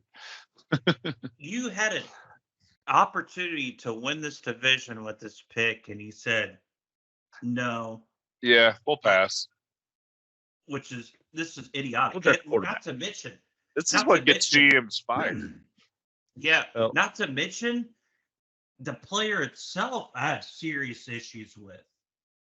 He's had two with you. ACL injuries.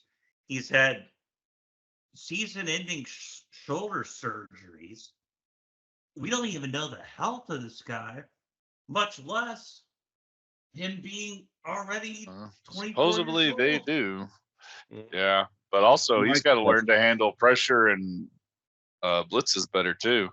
And not to mention, Caleb, you and I saw that Michigan game together. And what did we comment after that game? He lost his first round grade. Yep. But the Falcons are stupid enough to do it. And Falcons just can't help drafting black left-handed quarterbacks. They just can't help it. Yeah. Although my favorite meme out of all this is is that Sunday one. Yep. With apologize for all the golden retrievers. Jeez. Yeah.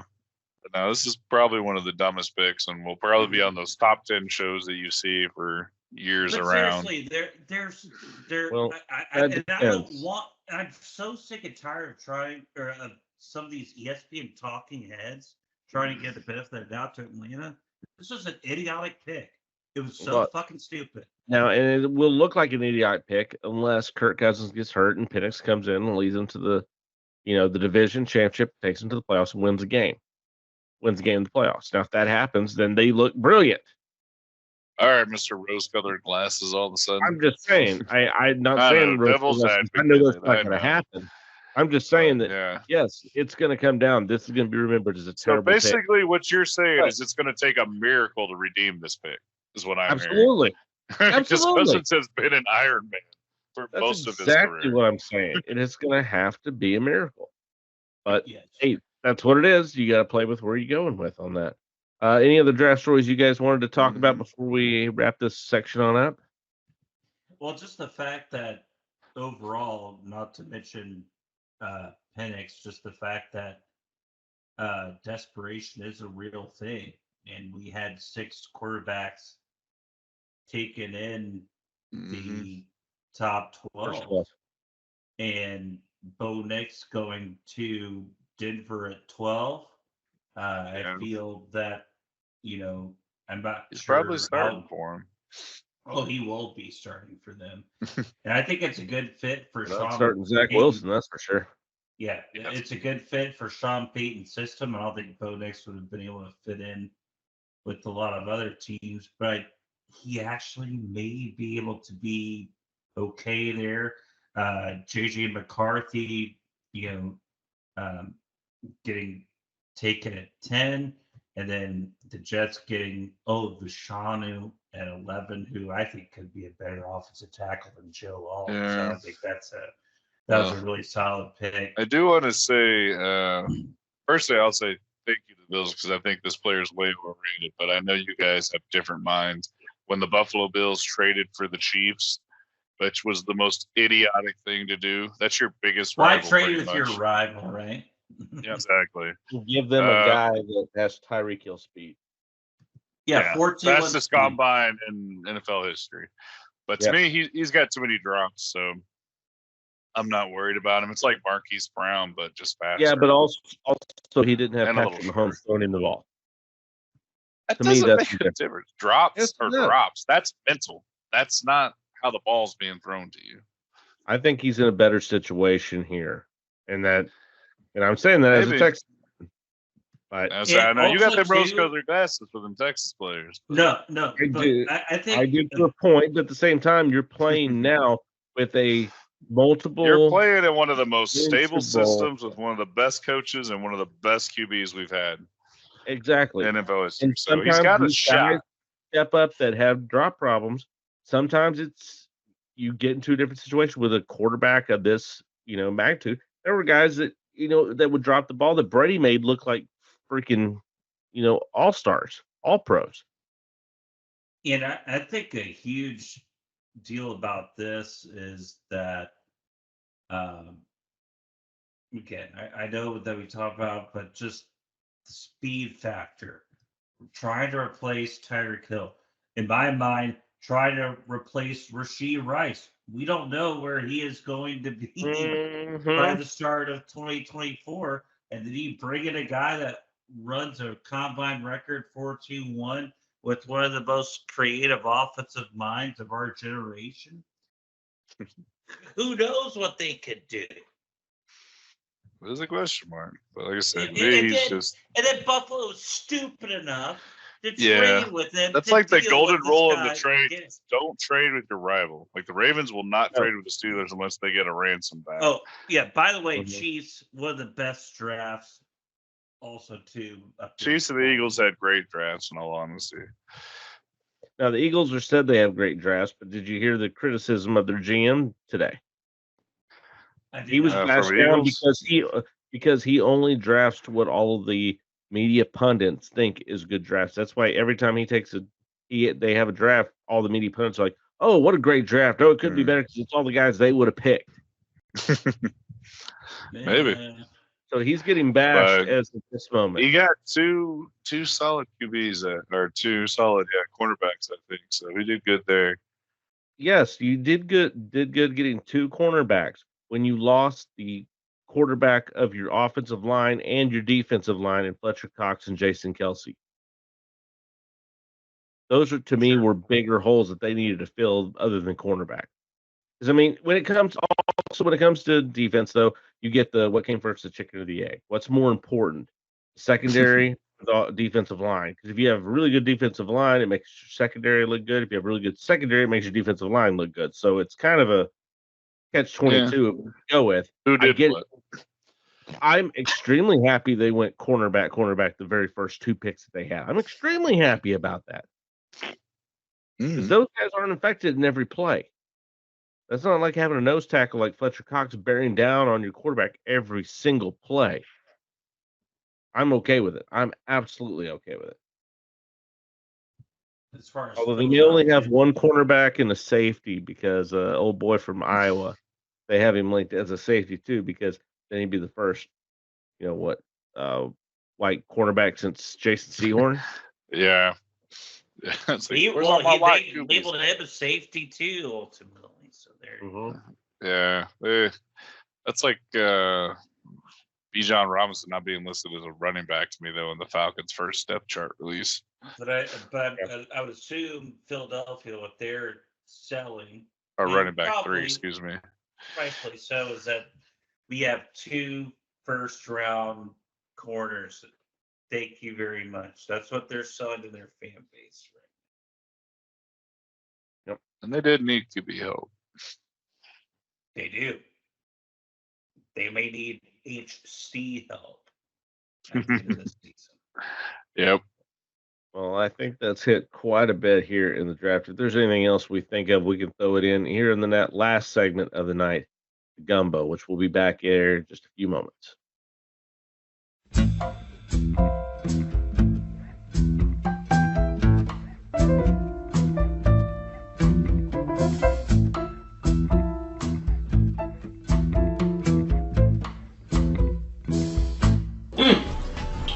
That's good. That's good. Man, that's good. That's what you call gumbo. Poor man gumbo. And welcome back from the break. It's time for our last segment for the evening, Sports Gumbo. So a little bit of everything down here that we weren't able to cover, and bring it here to you now. And Jeff, let's go ahead and send this over to you to kick it off. So start the Roo.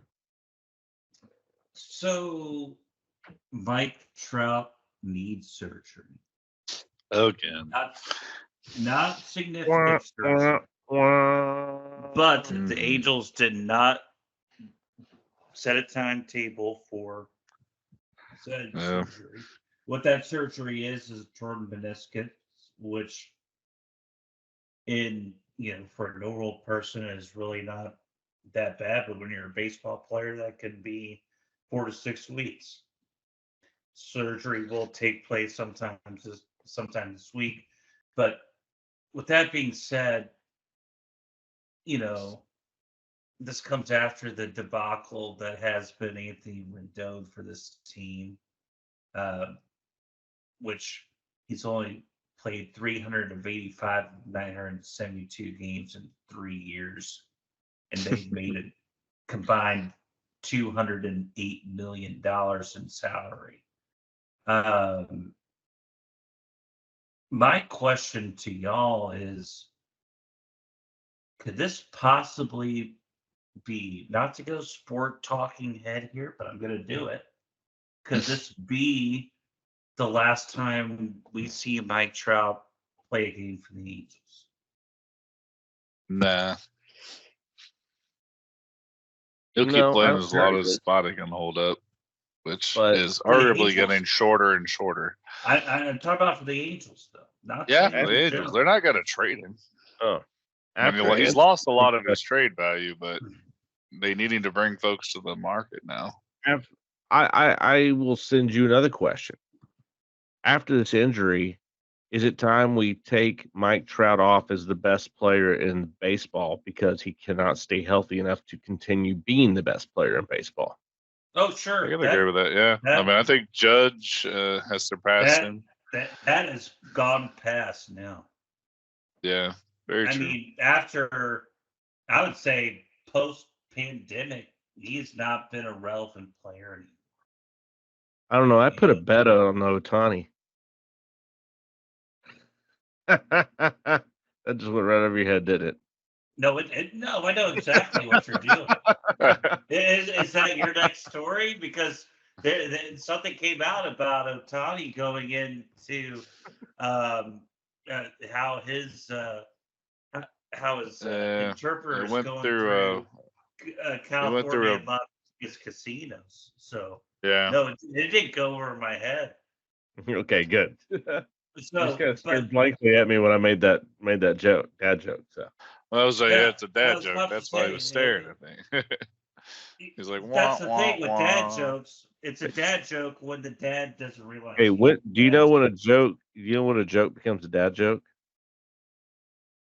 When it becomes apparent. Bye. I can't do this anymore. Well, I'm going to take over some baseball news from Jeff then. Mike Trout, he's in trouble. The Angels are dead. Poor Ron Washington. The end. I'm done. I'll comment now. And he brought this on himself. Yeah, very true. Very true. But no, the Houston Astros are optioning down their first baseman Abreu to AAA. Because he sucks. Yeah, he's been horrible this year, which for us has been great because fuck Houston. But he's being optioned down and trying to fix the swing like he did last year, and they're hoping he comes back. But we'll see. Meanwhile, for the Rangers, Wyatt Langford gets his first home run of the season. It just happens to be an in the park home run. What a way to get your first home run! I know. He's the fourth Ranger in history to do it that way, but he's got some speed too. He's got wheels. Yeah, say monkey's kind of off the back. I mean, you got a home run no matter what. Which was doesn't kind matter of the how big you question. get it, as long as you get it. Doesn't matter where it comes from. Exactly. And the Rangers won today 7-1 over the Washington Nationals. I want to comment further on that Wyatt Langford stuff. All right, go for it. A lot of people are getting on him for his lack of power, and like, okay, yeah, the home runs haven't been there, but there have been some heavy hit balls that probably should have been home honestly runs. As long as there's a lot of doubles too, well hit doubles, that's what you kind of look for as a young player. And also too, another thing is, tell me who the hell you're going to bring up. Tell me who you're going to bring up. Justin Foscue.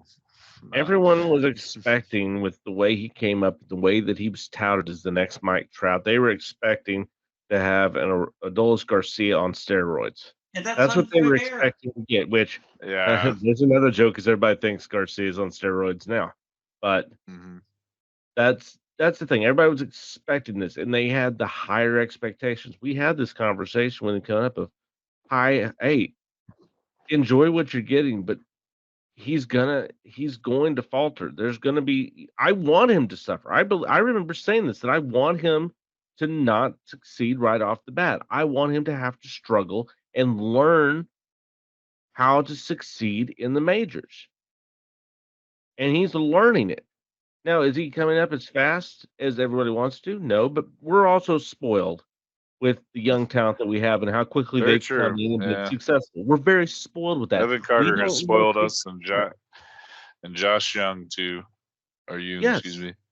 we don't we don't want to wait for him to figure it out. We want him to go ahead and immediately come in and be Mickey Mantle. That's not what he is. It's going to take him some time to learn. Yes, he was able to hit during spring training, but guess what? He wasn't going against freaking aces in spring training. He was going against guys that are probably been moved down to the minor league, which is where he was hitting extremely well with. And everyone, oh, he succeeded every stage he's been in, but until now. Well, that's why this is the Major League Baseball. These are the best players in the entire world. These are the best pitchers in the entire world. So yes, if he didn't come in, that was the whole thing, is let him come in, let him fail and see how he responds to it. And he's responding well. Yes. Has it taken him a while? Of course. But look back at all of these other players. Look back at Mike Trout, for example. His first time up in the majors before he gets first year, he was only came in for half a year or for just a portion, and he was like an abysmal 0.189 batting average. He was terrible. It took him a while to figure it out. It takes guys time to figure it out. So everyone who's so down on Wyatt Langford, yes, I'm glad he got the home run. I'm extremely happy for the guy. Monkey off his back, exactly. Help him start. He's figuring it out. He's getting hard hit balls. It's going to start coming to him more and more. The kid's young. Yeah. Like I said, I want to see the doubles and the hard hit doubles, I should say, because those will turn into home runs. Me, I don't need. But we're seeing that. Have 30 home runs. We're seeing a normal young player who's going to be a good baseball player. People just need to give it time to figure it out. I'm with Chris on this. Just I need people to be patient and not just because you erroneously said that he was going. Not you. I'm just saying the normal fan that would say like, oh, we pumped him up. He better hit 30 home runs this year. Oh, he didn't. And then he sucked. And so I don't want that bullshit to happen. Fans don't count. I don't want those idiotic fans to show up. Oh, they're going to show up, but they just don't count. We don't count them. Yeah. All right. Well, I wanted to throw in some English Premier League. Yay. Go soccer. Yeah, congrats to your Arsenal. This last weekend, Arsenal able to get the 3-2 win against their arch rival, the Tottenham Hotspurs. Able to knock them out and maintain their lead on the pushing for that English Premier League championship. Oh God! Manchester City later that day able to win 2-0 over Nottingham Forest. They're closing the gap. They're keeping pace. Forest, though, really like they're the relegation right now. They're also so my brother-in-law and my wife. They're my brother-in-law and my wife's cousin's favorite team that they started supporting. So they're right at the bottom. They picked them because they're the New York Jets of the English Premier League, which is very, very true. Right. But why do they like trees? They just picked a tree, like the way I picked a cannon when I picked my team. I'd rather pick a cannon than a tree. Yeah. Well, anyways, that's who they picked. It's because you're smart, Jeff. What was surprising me was on Saturday, West Ham forcing the 2-2 draw with Liverpool. Liverpool is falling apart, and Mohamed Salah, their Egyptian national star, their best player, getting really pissed off with their coach, who his last season he's leaving, but there was a lot of heated post-game discussions apparently after this one right here, as they've fallen completely out of the chance of the championship. Right now, where the table stands, Arsenal 80 points, Manchester City 79, and Liverpool sitting third. It was 70. Yeah, I wouldn't call Liverpool out just yet, but yeah.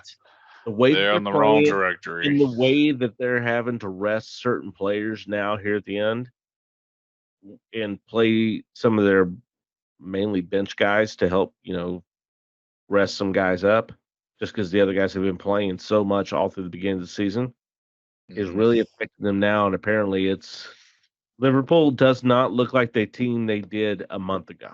No, They do not look like the team they did a month ago. Yeah, I mean, I think what it boils down to is we're in a 2-horse race between Man City and Arsenal. And I still think there's that recent mindset that Man City is still, even though they're a point behind Arsenal, there's still recent mindset that, oh, well, Man City is just gonna, cakewalk still through past Arsenal and get it done. They've won the last 2 years, so I understand where that's coming from. Right, but I think people are underestimating what Arsenal can do, and not to mention their goal differential. Like Arsenal, It's absurd. when they go against some bad teams, they don't dick around. They kick their ass. I've seen them on. They dick around the first 15 to 30 minutes, and then they throw up 5 goals on them before the end of the first period. I mean, Yes, exactly. once the first goal goes in, the whole dam breaks. It just overflow. Exactly. And a lot of that, I mean, I think, and I mean, this is coming from, a long-suffering Arsenal fan who's just been waiting many, many years for this to happen. The big thing of this season was when they were able to trade with West Ham and bring in Declan Rice. Declan Rice has changed the whole middle of this team's lineup and actually give them that veteran presence they needed to complement everyone else. And putting him in with Odegaard, with Saka, I mean, the team is solid. It is a solid team. They play really, really well together, and they're exciting to watch. When they're on TV, you want to watch this team because, as you said, they put up goals. Even if it's a bad team, you want to watch because you just want to see how many goals are they actually going to put up and the creative ways that they put them in. Now they were up 3-0 on Tottenham on the Spurs but the first goal put in was a Tottenham own goal. They scored on themselves there at the end. It was just a complete bonehead move. It just bounced off the guy's head on a corner kick and came in. But they almost gave it up there at the end, but were able to hold on. This 2 weeks in a row that they've had a close nail biter. They've had to really pressure through. But those are also the games you want at this point in the season, that you're not just demolishing everyone. You're actually beating people in the trenches and showing you can win in multiple different ways, especially if you're not on scoring as many goals as you have been in the past few months. Let's go, Arsenal Gunners. Gonna take it this year. Hey, we've been waiting a long time, Gunners Nation. It's just been a long suffering that we've had here, and we're just really ready to finally bring the 6 months that he's been a fan of Premier League. It's been just so long that we've been waiting for this, and it's well deserved. The whole community. I like how he's learned the terms of Gunner Nation. Yes. Yeah, like 5 minutes. Hey, we've been a long-suffering franchise here, okay? We're a long-suffering fan base. Y'all were great early on, so I don't want to hear it. We were, but it's been long-suffering. It's been like what the Cowboys should be doing. Trying to actually make a push after not doing anything since the 90s. So, hey, don't be upset that a long-suffering fan like myself, is having success now and able to finally enjoy that. I just don't see why you have such a problem with that. Man, I don't know. I don't like that. I'm pissed off of I'm Hotspur right now. Hotspur, I'm pissed, man. They shit the bed. Yeah, They did, but that's because they came up against a superior team. That's what happens. Well, it's true. They do. Yeah. I'm That's worried what about your goalie, though. I don't know if he's legit. All you got to do is outscore everybody else. That's what you That's got to been their do. secret of Just success. put ball in the goal. You don't have to worry about anything else after that. Doesn't matter what your goaltender does if you're keeping it down on the down in their defensive zone the entire game. Game 6-2, so Yeah. Yeah, exactly. It doesn't matter at that point. Yeah, we get up to fuck it. We don't care. We're gonna score 6 more on you. It doesn't matter. But that's all I had there was a little. Fair enough. That's there into across the pond. Oh, one thing that I just want to add very, very quickly. Shockingly, the Bucks are going to win tonight by 23 points, and we are going into Game 6 unexpectedly. So, Yeah. eh, Pacers just look There's- past this one. I know. Call but the I'm just comeback. saying there's Don't call technically the comeback. They wanted to technically win. a They wanted to chance. win it on their home court. That's what it was. Technically Maybe. a chance. That's exactly what it was. Win it on our home court. Let them have one. Dame and Giannis there on the sideline. Well, I think we've hit about everything we could here from the past week's action. So we'll get all of our news and everything together to talk about for next week. And I'd like to thank everyone for joining us. For Caleb Culver, for Jeff Amos, this is Chris Porter. We'd like to thank everyone for joining us here on this episode of Next Round Sports, and we'll see you next week for the next round. Cheers. Cheers. Cheers.